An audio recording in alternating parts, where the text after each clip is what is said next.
Hi, this is Adam Eliyahu Berkowitz from Israel 365 News, coming at you live from the Golan where all the fun is. Today, I have two amazing guests, Luke Hilton, who's the media director for Hayovel, and Josh Waller, who's the director of operations for Hayovel. Hayovel is a nonprofit organization that brings Christian volunteers from all over the world to serve the Jewish farmers in Israel, and that is truly prophecy coming down right in front of our eyes.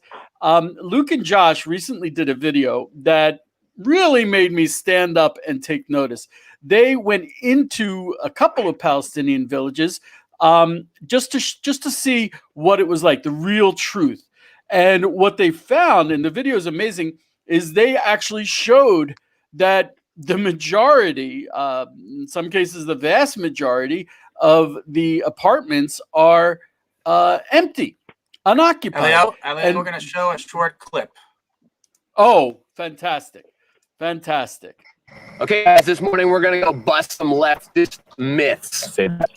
Bust some leftist myths. We're up here early because we're going to run into a bunch of Arab villages. A couple weeks ago, one of our shows, we talked about a Peace Now report that said one of the reasons the Palestinians build in Area C is because they have a basic need for shelter. We're going to go look at Arab Palestinian houses and buildings all over Samaria. And we're going to see how many people are actually living here. We're going to get some facts along the way. We're going to get some actual shots.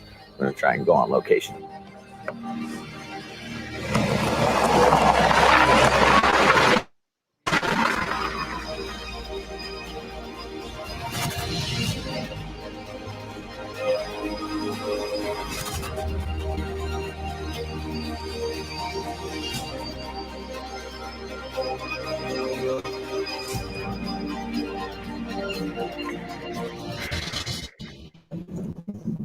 Check this out. So they went into these Arab villages, no CGI involved. And in this age of the internet, seeing is believing. You have to see the video, and they just lay it all out. They weren't so beautifully received. So whichever one of you, I don't know. What was the myth you were trying to bust, and what was the truth? Yeah, so I can jump in there. Josh and I have a show called the Joshua and Caleb Report that we do every week. And normally we have a studio here in Israel where we do like a 25-minute show every week, and specifically centered around Judea and Samaria and the heartland, telling the stories and the news and the prophetic events, things that are happening here. But about a month ago, we got a comment on one of our shows because we had mentioned the fact that if you come to Judea and Samaria, you'll notice that a lot of the buildings and houses are empty. And we had mentioned that fact, and someone left a comment on our show and said, instead of just talking about that, why don't you show us on film to prove it? And so that, I think, is what sparked the original idea of, we said, hey, why not? We're here. We have a film crew. We can do this. So it was actually, to be honest, a very unplanned, unorganized trip. It was the day leading up to Purim here in Israel. We jumped in the car at about 5 o'clock in the morning, and we went to Rawabi, which is the brand new Palestinian town that's like they're building it like a crazy American town in Samaria. And then we also went to a place called Terrorism. But we wanted to show up close and personal the facts on the ground. The first myth that we set out to bust was the fact that there is a housing crisis for the Palestinians, and that is the reason that they're building in Area C when they should actually only be building in areas A and B. And because Peace Now, left-wing NGO, did a report recently saying that the Palestinians have a need for basic shelter, and that's one reason why they're illegally building in Area C. And we knew that's not true. So we decided, this is a myth that needs to be busted. And by the end of the day, we also busted a myth that all Palestinians live in poverty, because we ended up in a village called Turmes, which is near Shiloh, just north of Jerusalem. And the homes in this Arab village are just mansions. It's some people call it the Hollywood of the West Bank, because there's just so many homes. And we literally drove straight into the village. The first person that we saw, we stopped, talked to him. Unfortunately, he did not want to be filmed, but we sat with him for about an hour and got his story. This man was born in Tur Messiah. He had served in the Jordanian military before 1967. He went to Puerto Rico, opened his own supermarket, lived in Puerto Rico for 25 years, I think, and then came back to Tur Messiah in Judea and Samaria. And most of it, I think 7 out of his 11 children live in the United States or South America right now. But he told us 90% of the village is empty because everyone lives overseas. And all okay, look, I have to stop you there because what you're saying, I understand it, but to the average person, it would not make sense. Why would someone build an apartment, buy an apartment, and leave it empty? What's the reason? I mean, they paid for it. It's money, right? So, do we have an answer? I'm gonna let you jump in here. Why would they build? Yeah. First of all, okay, go for it. Why would they build these apartments and not live in them? Well, yeah, you definitely know the answer, Eliyahu, and it's called a land grab. There's really good reason for Arabs to be buying apartment buildings. There's actually whole industries here. There's one just to mention, if somebody wants to Google it, it's called Taba. It's an organization. I think a lot of Americans that are Arabs, they come and they just buy up land. And they want to buy land. It fits the Arab narrative that says that that this is the way that they conquer the land of Israel from the Jews. Is you build on every area that you can possibly build on, and just like a Jewish farmer goes out and he plants a vineyard, right? He's filling Torah commandments to plant a vineyard, to go out and settle the land of Israel. Well, on the other side, you actually have Arabs trying to take over the land of Israel, one actually brick at a time, one house at a time. And this is their narrative. They want to take over the land of Israel, and they know they can do it by literally concrete trucks. They can literally take pieces of the land of Israel by building homes on it. So this is the reason why you would have an empty apartment building. And it's very easy to do this. It's a painless form of patriotism or whatever you want to call it from their side, since they're not paying for it. I used to drive around. I'd see all these beautiful multi-story build houses and apartments with no windows. And I never understood it until someone explained to me that they get paid by the EU, by the European Union, by European countries, by left-wing NGOs that are saying they're humanitarian, pro-Palestinian. They build these apartments and they only have to pay taxes after the apartment is completed. So they don't finish them. So they actually, as a Palestinian, you'd be like, okay, so I own this apartment, but I don't have to pay taxes on it till it's finished. So there's a huge monetary incentive. And the real pity is that, I mean, I put myself in the place of these, if I was exactly as I am now, except Palestinian, they can't sell them. A Palestinian who sells an apartment to a Jew or any land or anything to a Jew like that, property, it's a capital offense under the Palestinian Authority. They are dragged out of their houses, tortured, killed, whatever. It has happened. But so they build these things and they can't sell them. But it's like free money for them. Another myth that has been dispelled during the show was that they live in poverty, which many people, whenever you look at CNN, they're not going to show you pictures of Ramallah or the mansions of Messiah that they went to. They're going to show you the densely populated refugee camps in the Gaza Strip. But just to give you just one other little clip of what we're talking about over here, it should open your eyes up. Again, because the town where they I want to add one other point to what you guys are saying. We just you got a clip there. Okay, go for it. Oh, it's okay. Go ahead. No, I just want to add to this. You're talking about the buildings. They actually, I just learned this from another Jewish friend, that they actually take. How do they take the census, right?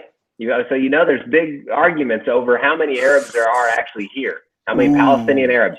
Is there 1.5 million or is there 3 million? Now, it's said that it's understood that the UN, when they come in to take the census, to know how many Arabs are on the list to give money out to, they're actually taking the census by buildings, apartment buildings. So this is another big potential. I haven't fact checked it myself, but there's another potential for what's going on. I'm going to show this clip of the we didn't even apartments. start out to bust is that all Palestinians live in abject poverty, which is, well, let's speak for themselves. Yeah, the Palestinians, obviously, yes, there's Palestinians living in poverty, but many of them not whatsoever. Luke, and I just remember we actually busted a third myth. Okay. Wow. So nice house. I wouldn't complain if someone gave me one of those houses. Yeah. I remember. Hey, according to the prophets, maybe you can claim it. Sure, Luke. Well, I was just gonna say. So there's two places we went during the show, and also we stopped at another random village we didn't even know. We took footage, and about 80 to 90% of the houses that we saw in one air village were empty. But the village that was just shown in that clip is Messiah, which is one of the wealthier villages. Most of the people live in South America and the United States. These are their summer vacation homes, but they're mansions. They're 4 or 5 stories, balconies, gold, domed roofs, all kind of crazy stuff. But we also went to a city called Rawabi, which is being built by a Palestinian American businessman. And this town is being built for 40,000 people, and the apartment buildings are 20 stories tall. We drove into Rawabi, which has been supposed to be open. Like the apartments are for sale and ready to be moved into for quite a while now. We drove into this place, which is like 80% finished and totally open for people to move in. And literally, we would drive by one apartment building and we would count like 2 porches that had a towel hanging over the rail, and we would count 1 car here, 1 car there, and literally there was like maybe a few hundred people living in this town that's built for 40,000, and it's totally affordable. People say, well, Palestinians can't afford an apartment there. The apartments start at $60,000 US dollars. They start there. They go about 200,000. Completely affordable. So it's definitely not a housing crisis. It's the complete opposite. There's not Palestinians to move into these apartments.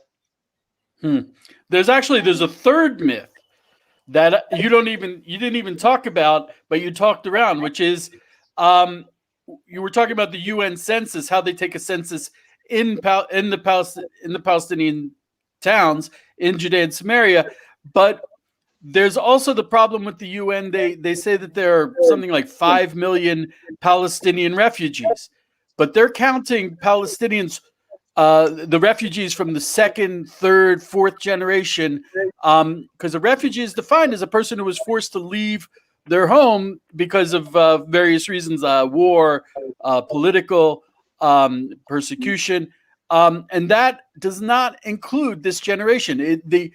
According to the UN, there is an organization in the UN that deals with refugees, and there's a separate organization that deals with Palestinian refugees. The definition of a regular refugee from anywhere else in the world is a person who was forced to flee, but not his children. And if he finds a country he can live in, then he loses his refugee status. The Palestinians, for some reason, the UN has turned this into a multi-generational, without any end limit, refugee status. So here we have these Palestinian towns. People actually have homes in these towns, and they'll be considered refugees. There's no other precedent. There's no other precedent in history of someone being a refugee over 70 years after a conflict. This is something that is unprecedented, and we only see it here in Israel. And that just shows the bias and the disproportional view that the United Nations takes to Israel and to this conflict. So you're seeing all these empty. They also apartments. took notes from Chicago. They also don't take them off the list once they're dead. You find this kind of stuff in Chicago, right? So that you said it's an endless thing. So that you also find those kind of stats on there as well. Once you're on the list, it's basically an eternity. It's funny because by their definition, I'm a Palestinian refugee. Okay. Going way back. Okay.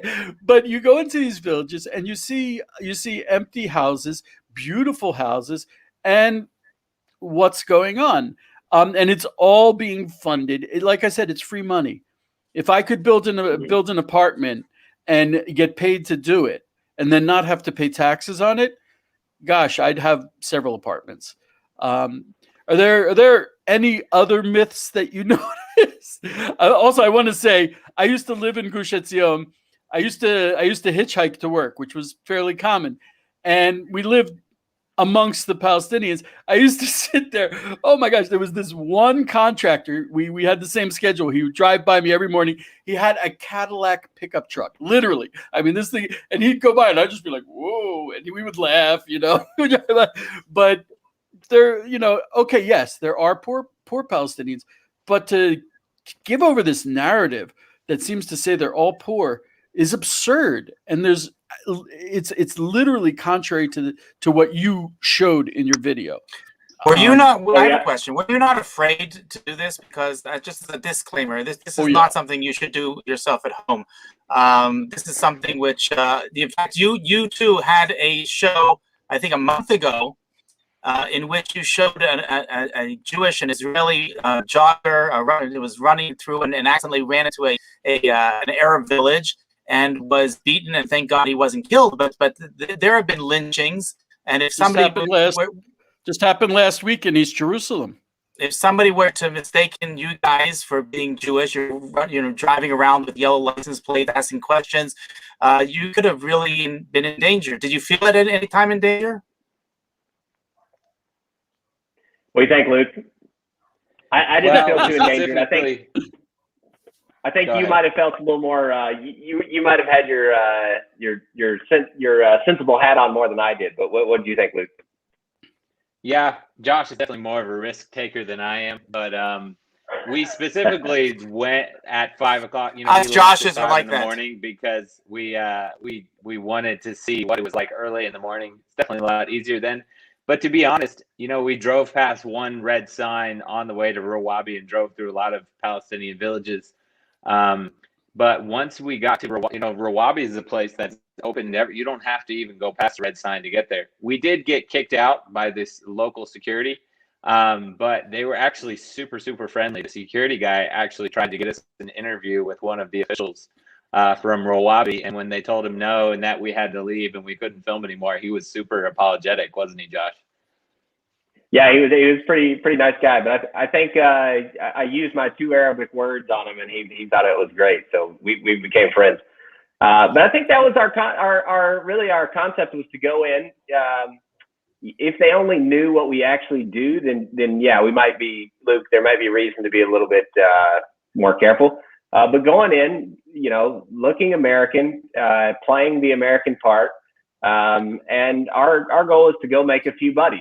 And, going in and finding a good coffee shop and trying to, ask a few questions here and there and see where we could get to. Literally, it led us to the mayor of the town. And so there was only one time, Luke, where it got a little bit funny. It's when we walked into the mayor's office and the PA guard was there. And he asked me, he said, "Now tell me your name again." And I told him my name was Joshua. And he said, "Wait." And it got serious there for a minute. He's like, "That's Jewish." And Luke, I was like, I said, "Come on." I said, every other person in Tennessee's name's Joshua. What are you talking about? And Luke's like, it's a Christian name too. Like, whatever. And so, yeah, they almost got really worried that we were Jewish because my name was Joshua. But okay, so myth number 4 and myth number 5. You mentioned those red signs. Okay, anyone who says that Israel is an apartheid, that is also the opposite of the truth. Why? Because I've prayed next to Arabs at the Kotel, next to Muslims at the Kotel, next to Christians at the Kotel, next to the Cardinal of India at the Kotel, at the Western Wall. But Jews are not permitted into, right, there you go, Josh. Jews are not permitted into Arab villages, into the Palestinian Authority. And not only are we not permitted, but we're really taking our lives into our hands. That's myth number 4. Myth number 5 is, I don't know if you would call this a myth, but yeah, that was dangerous for you. But I know that you guys, when you go up to the Temple Mount, the Waqf guards are nastier to you than they are to me, because yeah, they hate Jews. But as soon as they find out that Christians love Israel and love the Jews and support, the holiness, the sanctity of the land, then they're worse with you than they are with us even. The only thing worse than a Jew is a foreigner that supports Jews. That's a no-no. So, I mean, I would not. Thankfully, they're not because of Corona and this whole year, Luke. I think we've got a specific window of time here where these towns have not had a lot of media, so they're loving the opportunity that somebody was coming. If they thought for 2 seconds, they could have realized that. Obviously, we're from Israel because nobody's been able to enter the country for over a year. So, how did we get there? So thankfully, they didn't think too hard about it. But you know what? Growing up, since I was 14, here in Judea and Samaria, in Judea and Samaria, you know what? I don't really, being around the Arab communities, watching the rock throwings, the Arabs come out of their towns with other, I'm really, not super scared of them. It's not, I sense that they're actually more afraid, than they are, they have this aggressive, feel about them. But once you actually touch it, they back up. And I see it time after time after time. And when Israel is strong, the Arabs are weak. When Israel backs down, the Arabs strengthen themselves. But they're only going off of what they sense and they feel from Israel. So when that's just, it's not very American of me to say this, but my growing up here and being in the Jewish communities and witnessing how the Arabs relate, I think actually help us when we go into these towns. Growing up, I actually used to break horses, and if you are afraid of a horse, when you got on its back, the horse would throw you. The horse will throw you almost every time. If you jump on that horse's back and you're confident and you're secure and you're in charge, they respect it and they go with it. So not to say the Arabs are exactly like horses, obviously human beings, but they're very sensitive and they relate. They relate this way. And if you're confident and you're secure and you know what you're doing, there's almost a respect for it. And so I think that's a little bit of our motive when we go in, not to completely blow our cover, that we're pro-Israel and staunch Israel supporters. And if they knew our real story, Luke, they would have kicked us out, I'm sure. But at the same time, we want to be very confident and go in but yeah, I don't really fear the worst. I guess, I don't know. Joe Biden is like our biggest cover up now, we got Biden behind. Now, if Trump was in, I think it would actually be a worse story. We'd get more questions. But now that Biden's in, we can, we could say, America, they love that.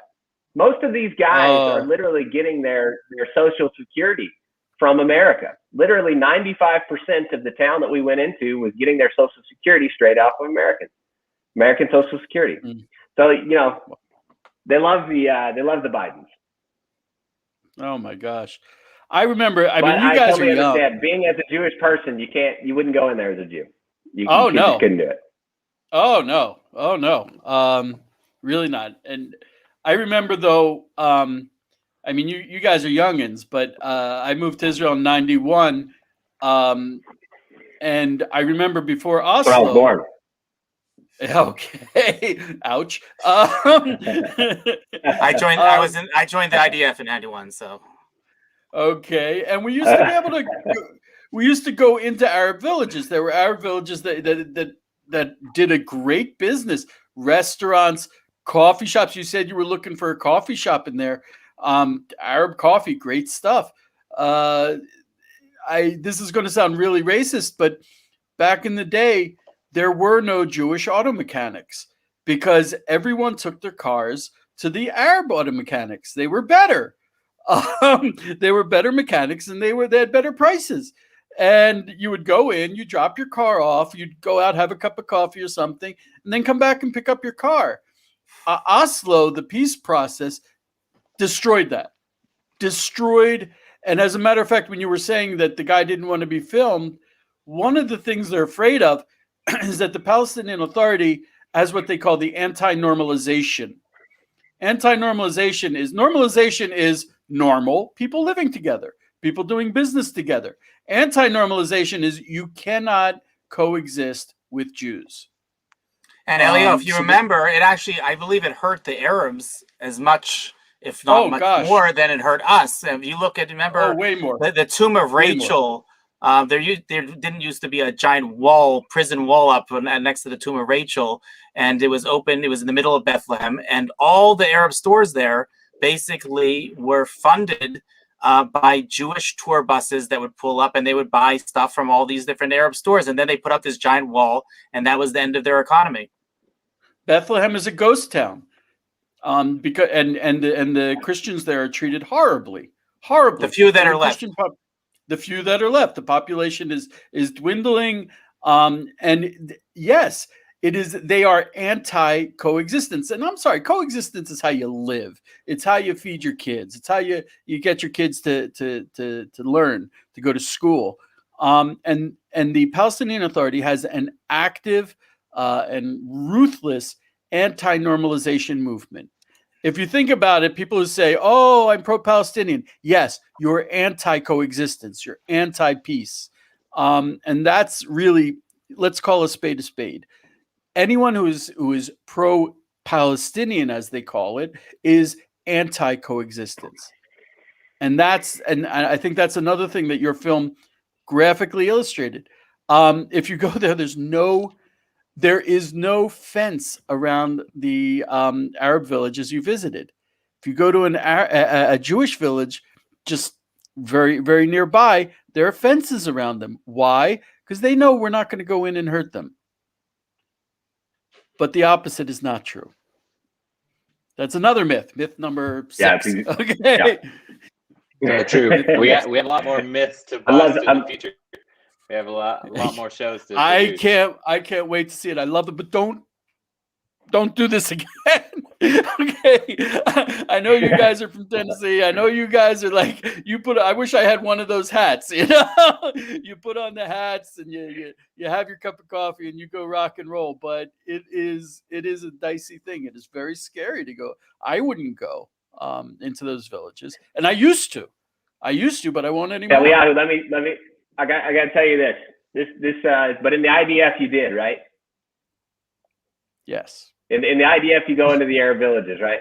Yes. That's just where the IDF go. That's the spot one. Okay, so when I was 18 here, because you're right, I came here when I was 14, right? So I turned 18. A lot of my friends that I'd known in the Yeshuvim and all around, what were they doing? They're going to the IDF. And so Luke and I both, we were like, and I've got 6 brothers, and so all the 6 brothers, they're all like, all right, we're gonna try to volunteer. We're gonna go to the IDF. We want to fight in the IDF. We want to fight for Israel, right? But guess what? As a foreigner, you can't fight in the IDF. It's just not one of those things you can do. The IDF is for Israelis, and that's the way it is. And to a very, very rare exception. And so we said, okay, what do we do? And we said, you know what? There's some things that Israelis can't do, and that's what we want to do. We're going to fill those shoes. We're going to fight the best we can with what we can, and with the talents we have, we want to give that. We want to act like soldiers. If it's planting vineyards, we're going to strap our boots on. We're going to put as many vines in the ground as we can in the land of Israel.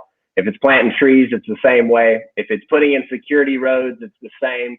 We're gonna put our back into it as best we can. Now, if it's breaking anti-Israel myths that are going around the world, this is where we seriously have to put our army boots on. We're strapping on these boots because this propaganda is hurting Israel, and there's good people out there that are being misinformed about the truth of what's happening in Israel. And once again, this is where we can strap on our boots. It may not be the easiest thing, But this is a huge issue that the world has to know the truth. And there's a lot of propaganda, and there's a lot of people who want to hear the propaganda. There's also a lot of people who want to just know the flat truth. And when we can go with the camera, next time, we hear about Eliyahu, I want you to tell me, next time you hear about some Jewish group uprooting Arab olives, call me, because I want to actually see it. I don't think it actually happened. I'm going to go there, and I'm going to find those stumps. Okay. I'm going to find those stumps, and I'm going to ask you if it's actually true. You know what? It's a big myth. It happens over and over again. Eliyahu, Jews won't chop down trees. It's against the Torah. It says when you go into the land not to chop down the trees.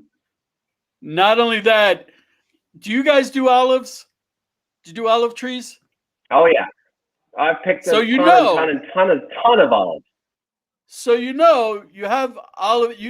How many times have you driven past an olive orchard and it's chopped down? It's not chopped down. That's how you trim an olive tree. Olive trees, you got to do some pretty aggressive pruning every couple years.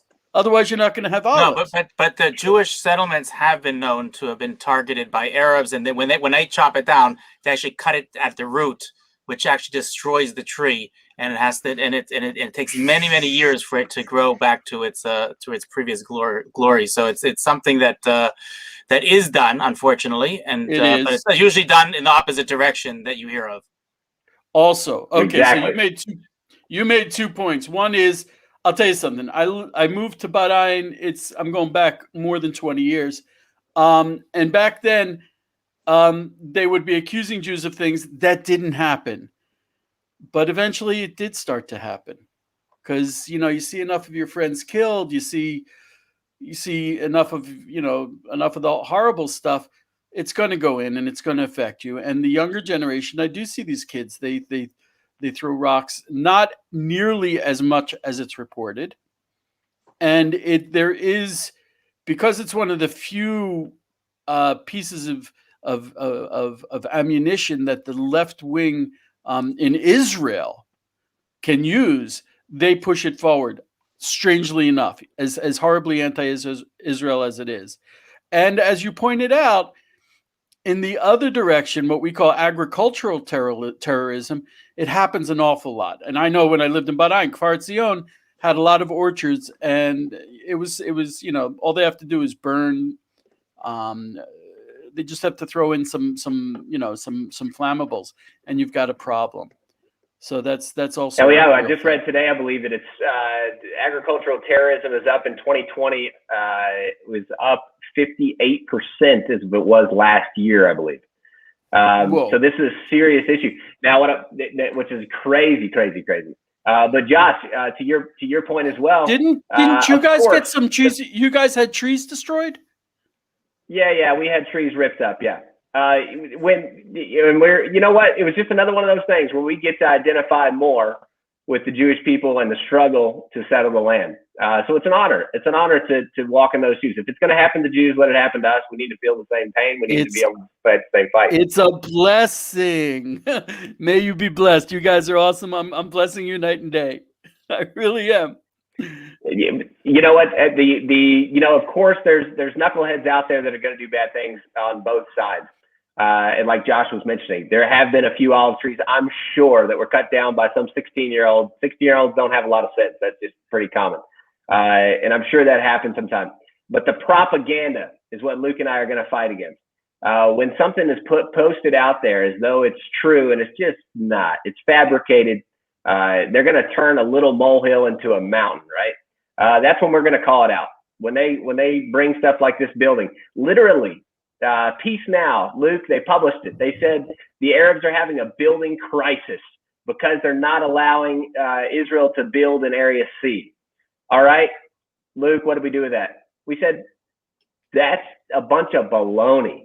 They're not. There's buildings going up all over the place. Okay, so that's where we're going to step in and we're going to say, okay, guys, now look, there's an empty town. If somebody needs housing, you can buy an apartment building for $60,000. Okay, that's as cheap as dirt. You can't find apartment buildings that cheap anywhere else. Okay, if you want to build a house, concrete in the Arab villages is like it's also cheap as dirt. People can build, and they are building, and you see it. So many empty houses. So it's just a bunch of hogwash that says that there's a building crisis. Just not happening. So that's where the Joshua and Caleb Network, the Joshua and Caleb report, we're going to go in and bust these myths. Have you sent your report to any government officials in the United States or the European Union, for that matter, that might be sympathetic to listening to the truth? I don't know if that's a good idea or not. With the current administration, I don't know, Luke. Yeah, we were targeted by those that are sympathetic. I'm not sending it not to send it to the Biden administration, but there are congressmen that are on our side, and I think that perhaps opening their eyes to these kind of things might be beneficial. I don't know. The Obama administration was very hostile towards our work. Literally, the New York Times posted and said that Hayovel was effectively obstructing the creation of a Palestinian state. And so I don't know. We may see the same kind of. I'm guessing we're going to see the same results when it comes to the Biden administration. What? Worse. Yeah, I'd say it's going to be worse. But actually, you know what? There's still hundreds of thousands of Americans that support Israel. And it doesn't really matter what the current administration does. It's only going to push the work forward. Because you know what? The more they persecute it, the more they try to take our 501c3 status out. The more they try to bash us. It's as long as they spell our name right, they're just they're putting. That's what Rabbi Yehuda Glick said. You know what? As long as they spell your name right, it's just promotion. The New York Times article that said we were effectively obstructing the creation of a Palestinian state. Hey, you know what? That's probably one of the better news articles that ever came out. We wanted to put that poster all over. I was just going to say, you should hang it on the wall. Frame it and hang it on the wall. There's actually an active industry, what we call Pallywood. And Pallywood is basically what you guys are doing, except for the Palestinians and totally based on lies. There was actually an article, a woman who was making quite a career out of doing makeup for Pallywood. But of course, the makeup she was doing was fake wounds, just making it look like people were hurt. She made a nice living. I think there was this one going way, way back.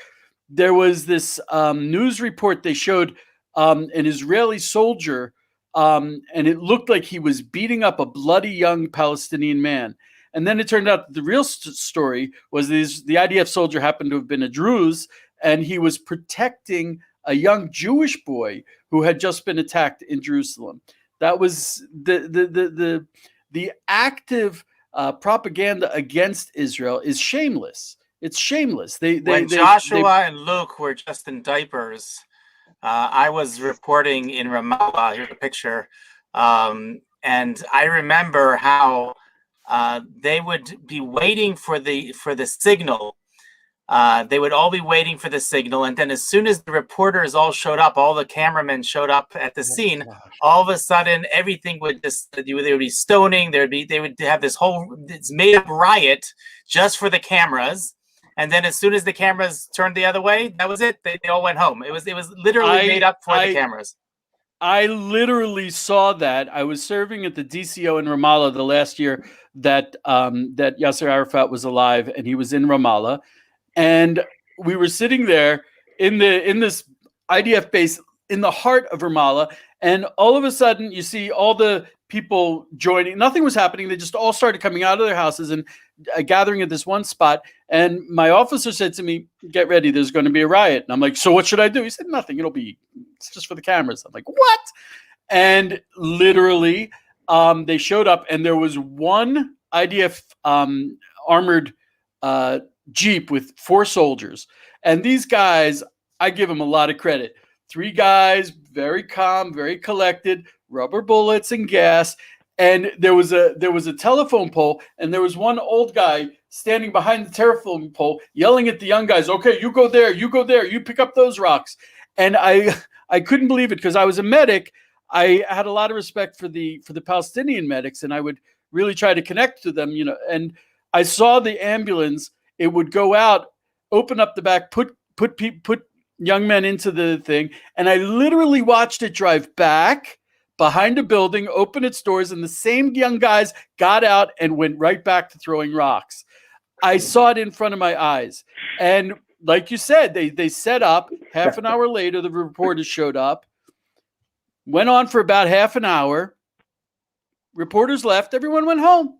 It was like, so what was that about? It was a statement. I guess, I don't know. They wanted to get, they needed to rile up the press or something. I don't know.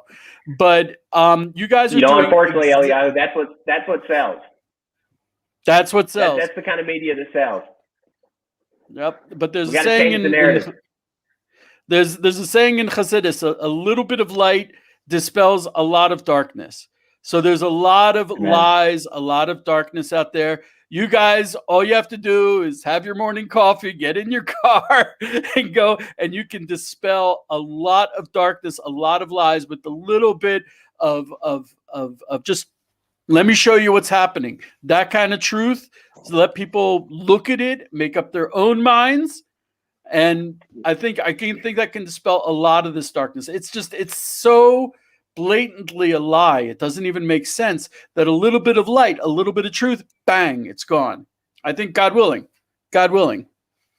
Oh. And I want to say too, I think we see that as really a big part of our mission, because something that I didn't expect after we put out the show last week was the number of Jews and Israelis that reached out to us saying, you guys did something that we really can't do. Right. Right. Thank you for showing this. And that kind of made me realize, because we are American Christians, we're here in Israel. It's something, and yeah, we got to be careful at what we're doing, but it's something that we can do, and we can show the world. And to put it into perspective, the last stat I heard is that there's 300 left-wing NGOs that are funding the Palestinian propaganda and illegal buildings in Judea and Samaria. There's one that I know of, maybe there's two, I don't know, right-wing NGOs. So, and the same is true with the media and the amount of fake news and negativity coming out of these places. If it's YouTube, if it's Instagram, Facebook, social media, whatever it is, it's 100 to 1 of the fake news that's coming out of Israel, and specifically Judea and Samaria. So I think whatever light we can shed on what's actually happening here, we feel like that's a huge mission for us. And unfortunately, you're absolutely correct that it's not something I could do. I remember there was this video that was going around. There were these, it showed this Palestinian boy crouching next to one of those big concrete barriers, and he was stuffing bread through the barrier, through a hole in the barrier that was like this big. He's stuffing bread, and there was another little boy on the other side picking it up. And the camera happened to pan a little bit to the side, and I'm like, I know that site. It's right near my house, and it's a half a mile away from the Rami Levi supermarket in Gush Etzion that serves both Jews and Arabs. So, and here they're making it seem like, oh, they're stuffing rolls through the hole in the wall, and it was such a lie. And I said something, and someone said, oh no, if you live there, so you're a settler. You probably served in the IDF, so you're a war criminal. So we don't have to listen to you. You're telling a lie. And I remember there was this group of what do you call the group?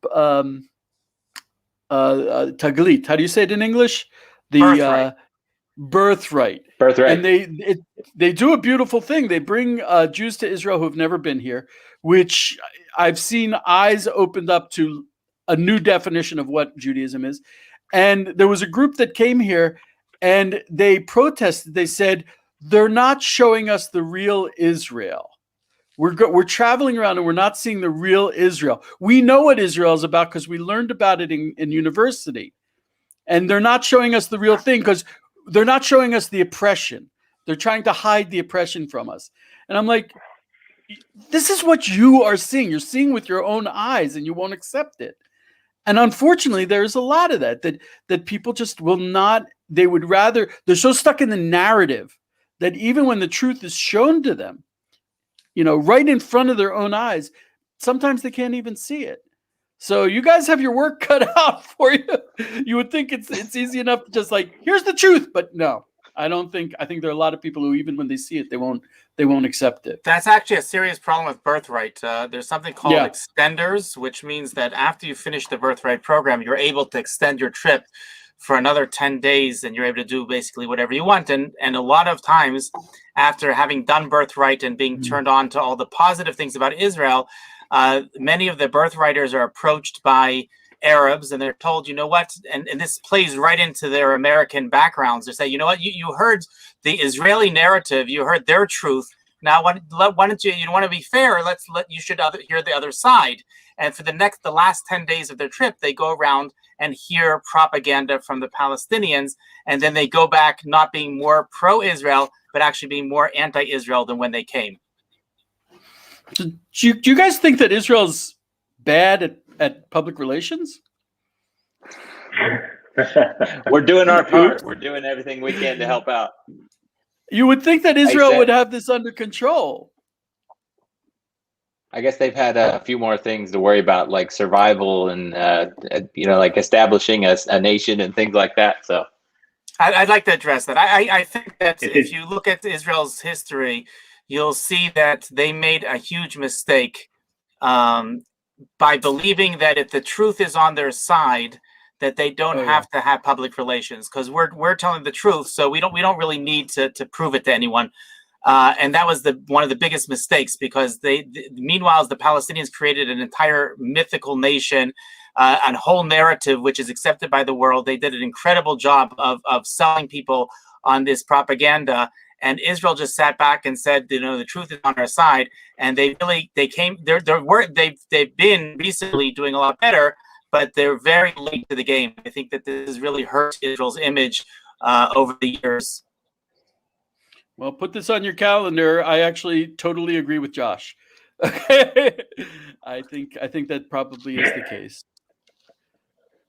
You also mix that with a little bit of Jew hatred. I don't like to call it anti-Semitism. Let's call it what it is. People don't know what that means.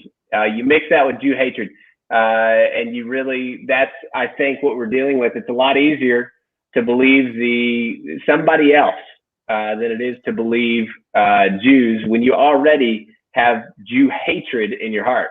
And unfortunately, it's a disease that most of the world struggles with. And it's something that we really have to just like we're battling Corona, you know what? We need to battle this disease of Jew hatred around the world that accepts propaganda, because there already is like a garden ready for it to grow in. They're already like primed and ready for it. And so that's also something that we're battling against, is that those international garden is basically primed and ready just to receive anti-Israel propaganda as truth based on their narrative. So this is also something that we're really trying to fix. It's a big fixing that has to be done in the international community. I'm glad you said it, so I didn't have to. But that's also a statement that's why I'm here, Eliyahu. I count on you guys, and thank God you haven't let me down yet. But yeah, I mean, Jew hatred, and I think you're absolutely correct. I find myself using that term more and more frequently lately. Jew hatred is the oldest form of racism in the world. It's probably the most widespread form of racism, and so it's almost the default situation. So, for example, the film you guys made, there's a clear double standard. If it was reversed, if there were Jewish towns that had massive amounts of empty apartments, I'm sure there would be a general outcry of, oh, can't you give that to some of the Palestinians who have trouble with housing? But that cry is not coming up. They're using that even as weapons against us. And even one of the bases, this is myth number 7, if we said, okay, I mean, I would love to buy one of those apartments. I'm not allowed. Why? Right. Because I'm Jewish. Because I'm Jewish. Just because I'm Jewish. Whenever people talk about the two-state solution, I always want to ask them, so where else are Jews going to be forbidden from living? You're telling me that Jews are forbidden from living in Gaza. They're forbidden from living in a lot of Muslim majority Arab countries. But within Israel, Jews are forbidden from living in Gaza, which is inside Israel if you look at the map. Jews, you want to make it forbidden for Jews to live in Judea and Samaria. Where else are me and my children not allowed to go just because we're Jewish? I mean, that is Jew hatred. It's pre-Nazi Germany. And I hate using that analogy, but it fits. You know, this is Judenreich. Where else are Jews not allowed to go? I mean, where do you want to? New Jersey? I'm not allowed to go to New Jersey because I'm Jewish? Or Dearborn, Michigan, which has a large... You got the map wrong. When I was in the mayor's office in Mosiah, well, I saw the map of his so-called Palestine. And here's another big one, Luke. We got to do this one too. We got to tackle this another big myth here. When people say two-state outside of the Arab world, they're thinking two different areas, like one spot for Jews, one spot for Arabs. Eliyahu, you know this good and well. The mayor's map had absolutely no land for Jews on it. It had one big, and it's funny, it was the actually exact map of Israel. You don't know where he got those boundaries. You know why he had those boundaries? Because that's the boundaries where Jews are. That's created the map for Palestine. It's an actually exact anti-Jews. That when Arabs say two-state, there's absolutely not even one speck of honesty in it. It's one Arab state that will annihilate the Jewish state and drive them into the sea. That's the most westernized American that's getting his Social Security from America. His office, the mayor, the leader of this American like Arab colony. This is what his map says. So anybody can argue with that all they want, but the actual news on the street is there's not an Arab in in these towns that has a different map. No, they don't have a different map. Their map is all of Israel. It's called Palestine, and they're the rulers of it, and there's not a Jew in it. Well, there's a word for that map. It's called genocide, and we've been there. That's exactly right. We've come through the other side. I look at that map and I think of my children. And you have, I mean, that's why Rashida Tlaib, who's actually a congresswoman in the American government, and she has advocated from the river to the sea, which they say, oh, it doesn't mean eliminating the Jews. It means freedom from the river to the sea. And I'm like, okay, the Arabs have freedom inside Israel, so you're lying. And she's also rejected the two-state solution. She's open about wanting the one-state solution, which most people totally misunderstand. The one-state solution is that map that you just showed me. The one-state solution is they don't want Israel to exist. And I would like to point out one more thing. I have an organization that tries to bring Jews back to Israel, the ingathering of the exiles. And something which I hear over and over again is there's not enough room in Israel to support all the Jews from the world. Now, first of all, my gut reaction to that is obviously if God says that it's going to happen, it's going to happen regardless.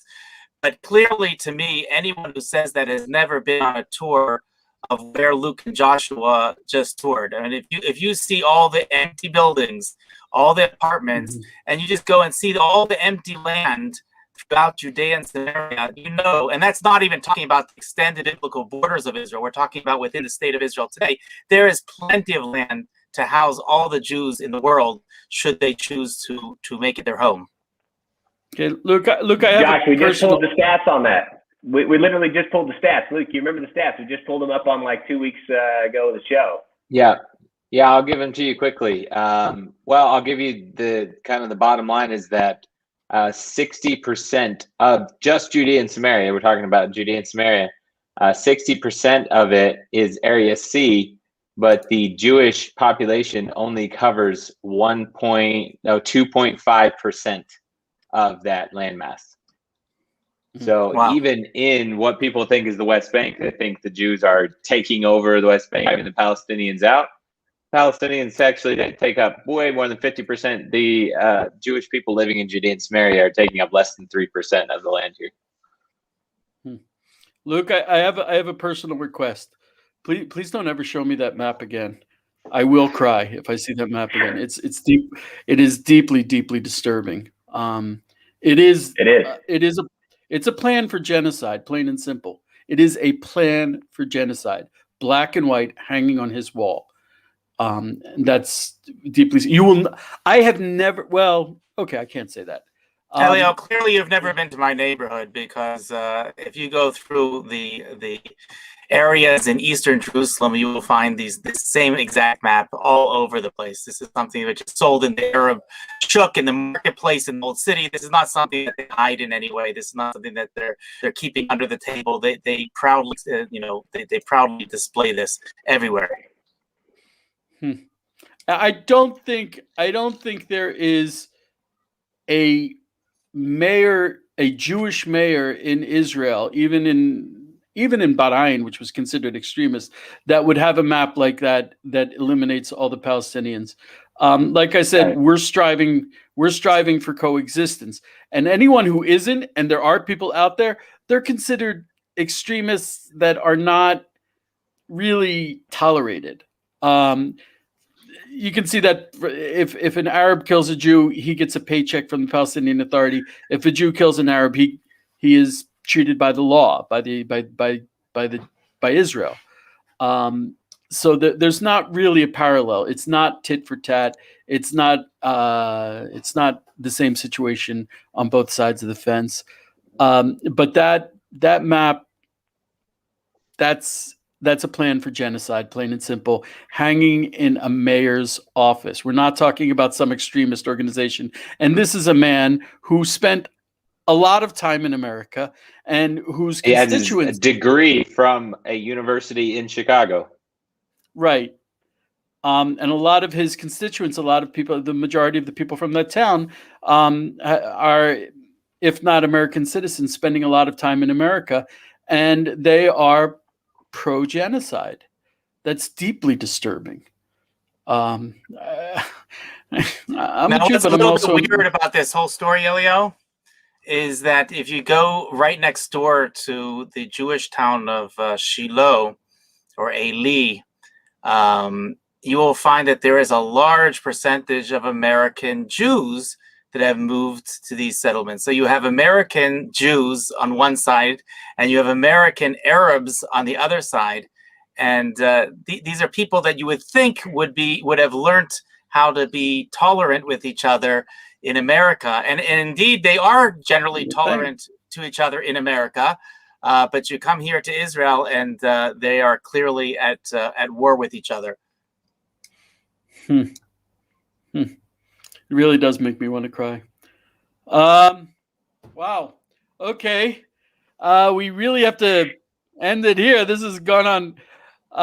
Okay, I'm going to go somewhere and cry. I'll end it good for you here on an uptick. Please. Okay. So the Harabites, right? The Temple Mount. I was just thinking, you were just describing what Israel's view is of Israel is actually a place for all the nations. And the more religious you are as a Jew, the more you believe that, because the prophets speak about the house of prayer for all nations. It doesn't say just the house of prayer for the Jews and nobody else allowed. The ultimate redemption story for the religious Jew, the most radical religious Jew. And I want everybody in the nations to hear this, because hopefully you've got a few people from the nations. The most radical religious, the longer the peyotes and the bigger the kippah, the more they believe this. Like, I want you to picture the most radical person you can think of. Okay, they think that the Temple Mount is to be a house of prayer for all nations. That's the radical Jewish, God-fearing, God-loving Israeli. They want the house of prayer to be for all nations, not just Jews going and praying in their little synagogue or in the temple in the ultimate. They want every nation to come there with them. And that's their ultimate picture of redemption in Israel. So Eliyahu, when you said there's a big difference, yeah, there's a huge difference. You're not wanting to genocide and kill everybody else in the world and be global dominators. No, you want everybody to come and pray with you. That's the Jewish concept.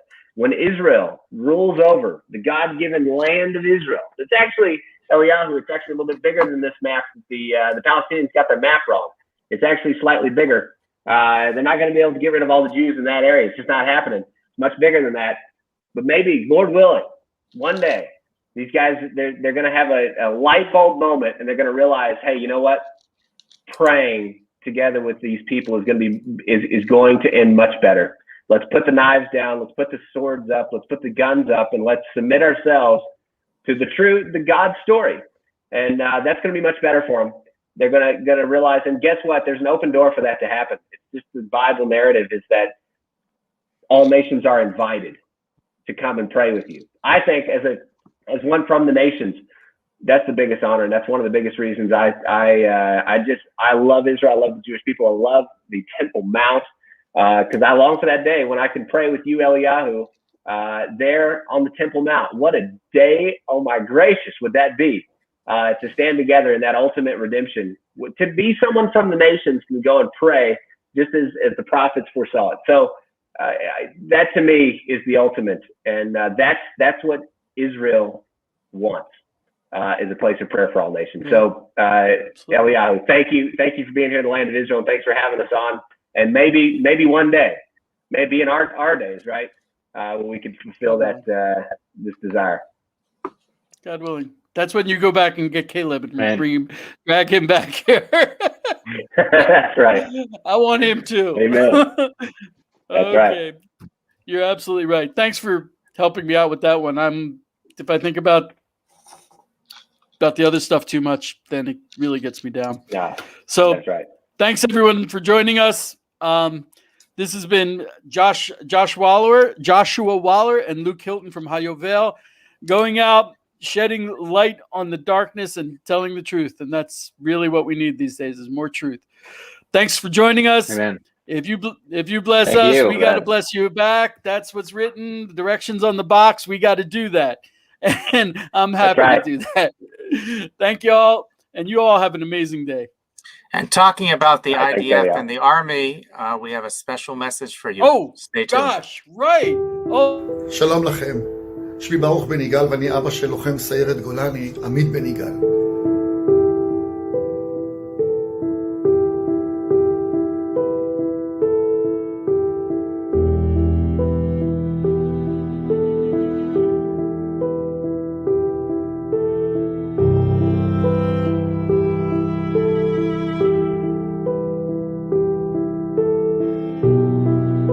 בליל הסדר הזה ישאלו כל עם ישראל, מה נשתנה הלילה הזה? מה נשתנה הלילה הזה עבורי זה שעמית לא נמצא איתי, יהיה כיסא אחד ריק, כיסא אחד לכבודו של הבן שלי שלא נמצא כאן איתי. הבן היחיד שלי שהקדוש ברוך הוא נתן לי ונלקח ממני בי"ח אייר תש"פ.